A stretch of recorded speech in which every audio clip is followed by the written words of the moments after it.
உங்க parent fixed deposit அப்படி இல்லைன்னா டேர்ம் டெபாசிட்ல டெபாசிட் பண்ணிட்டு அதை கிளைம் பண்ணாம இருந்தாங்க அப்படின்னா இப்போ வந்து அதை கிளைம் பண்றதுக்கு ஒரு ஆப்ஷன் கிடைச்சிருக்கு. ரிசர்வ் பேங்க் வந்து பேங்க்ஸ்க்கு வந்து ஒரு இன்ஸ்ட்ரக்ஷன் கொடுத்திருக்காங்க. அன்கிளைம்டு டெபாசிட்ஸை அதோடைய டெபாசிட்டருக்கு நீங்க வந்து கொடுத்துதான் ஆகணும் அப்படின்ட்டு சொல்லியிருக்காங்க. யூஸ்வலா அன்கிளைம்டு டெபாசிட்னா என்ன அப்படின்னா, நிறைய ரீசன்ஸால பப்ளிக் வந்து என்ன பண்ணுவாங்க அப்படின்னா, அவங்க வந்து பிக்ஸ்ட் டெபாசிட்ல போட்ட பணத்தையோ இல்ல டேர்ம் டெபாசிட்ல போட்ட பணத்தையோ எடுக்காம இருந்திருப்பாங்க. ஒரு சிலருக்கு பாத்தீங்கன்னா அவங்க இறந்திருப்பாங்க.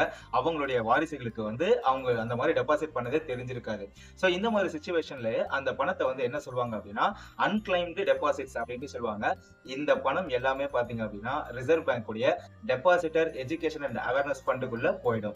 இப்போ ரிசர்வ் பேங்க் என்ன சொல்லியிருக்காங்க அப்படின்னா, ஒரு போர்ட்டல் ஒன்னு கிரியேட் பண்ணிருக்காங்க. அந்த போர்ட்டல்ல நீங்க உங்களுடைய mobile number plus PAN card இல்ல ஆதார் கார்டு ஏதோ ஒரு ஐடி ப்ரூஃபை வச்சு நீங்க ரெஜிஸ்டர் பண்ணிட்டீங்க அப்படின்னா, உங்களுடைய பான் அண்ட் ஐடி ப்ரூஃபை பேஸ் பண்ணி உங்களுடைய பேங்க் அக்கவுண்ட்ல எவ்வளவு டெபாசிட்ஸ் இருக்கு அப்படிங்கிற டீடைலை நீங்க தெரிஞ்சுக்க முடியும். சோ அந்த டீடைலை வச்சு நீங்க பேங்க் அப்ரோச் பண்ணீங்க அப்படின்னா கண்டிப்பா அந்த டெபாசிட் அமௌண்ட்டை நீங்க ஈஸியா கிளைம் பண்ணிக்கவும் முடியும். சோ இது வந்து ஒரு கோல்டன் ஆப்பர்ச்சுனிட்டி.